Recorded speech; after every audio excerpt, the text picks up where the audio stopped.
Selamat pagi, salam sejahtera, shalom. Jemaat GKB Ebenezer Pulau Mas yang diberkati Tuhan. Tema renungan kita di pagi hari ini, meminta yang dibutuhkan. 2 Tawarikh pasal yang pertama ayat 12. Maka kebijaksanaan dan pengertian itu diberikan kepadamu. Selain itu akan berikan kepadamu kekayaan, harta benda, dan kemuliaan. Sebagaimana belum pernah ada pada raja-raja sebelum engkau, dan tidak akan ada pada raja-raja sesudah engkau. Salomo bertakhta sebagai raja yang berkuasa untuk memimpin bangsa Israel yang tegar tengkuk.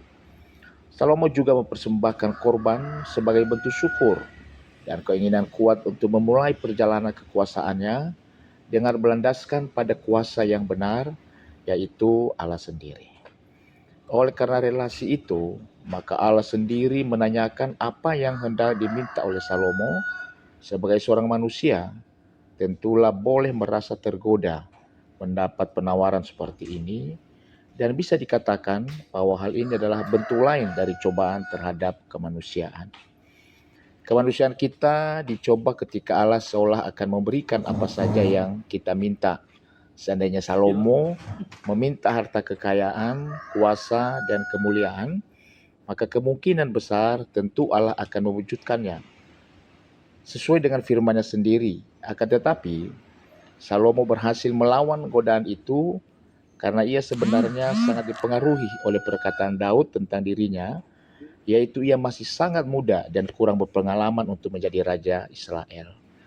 Tetapi kata lain, Salomo berhasil melawan godaan untuk meminta keduniawian karena ia harus terlebih dahulu menyelesaikan masalah pada dirinya sendiri, yaitu masih terlalu muda dan kurang berpengalaman.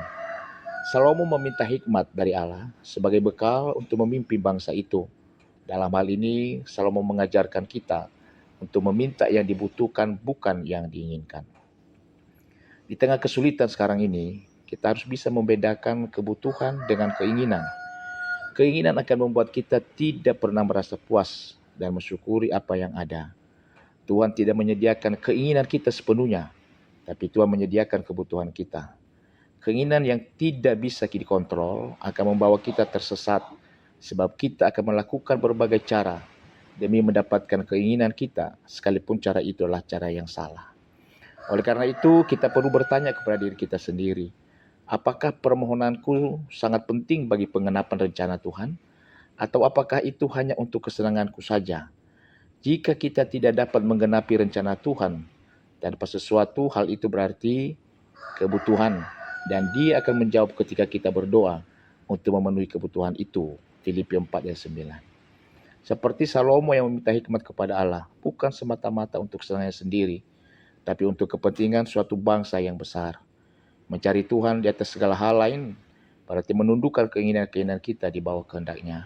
Dan ketika kita bergembira karena Tuhan, Ia juga akan memberikan keinginan-keinginan kita. Tuhan memberkati. Shalom.